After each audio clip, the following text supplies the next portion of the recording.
आजपासून राज्यातील एसटी कर्मचाऱ्यांचं आंदोलन सुरू होतंय। महागाई भत्ता फरक, वेतनवाढ फरक, रकमेच्या मागणीसाठी कर्मचारी आक्रमक होत आहेत। पेटती मशाल हातात घेऊन एसटी कर्मचारी रस्त्यावर उतरणार आहेत। 500 पेक्षा जास्त कामगार प्रतिनिधी या आंदोलनात सहभागी होणार आहेत। या आंदोलनासंदर्भातले अधिकचे तपशील देण्यासाठी आपले प्रतिनिधी नंदकिशोर गावडे आपल्या सोबत आहेत। नंदकिशोर,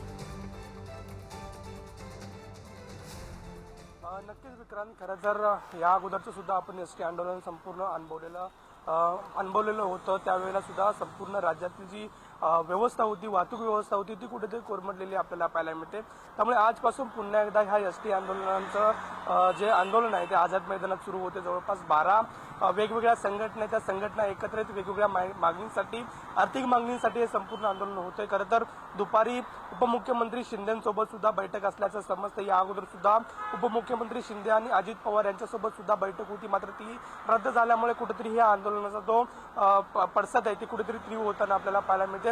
एकंदरीत हे फक्त जे आंदोलन आहे ते फक्त मुंबई पुरतं असणार आहे। संपूर्ण राज्यभरात जी हाक दिली जाईल त्यानंतर खऱ्या अर्थानं जे वेगवेगळे जे पडसाद आहेत ते आपल्याला पाहायला मिळतील। मात्र आज 10 ते 11 वाजता आझाद मैदानात हे संपूर्ण जे आंदोलक आहेत ते एकत्र येतील।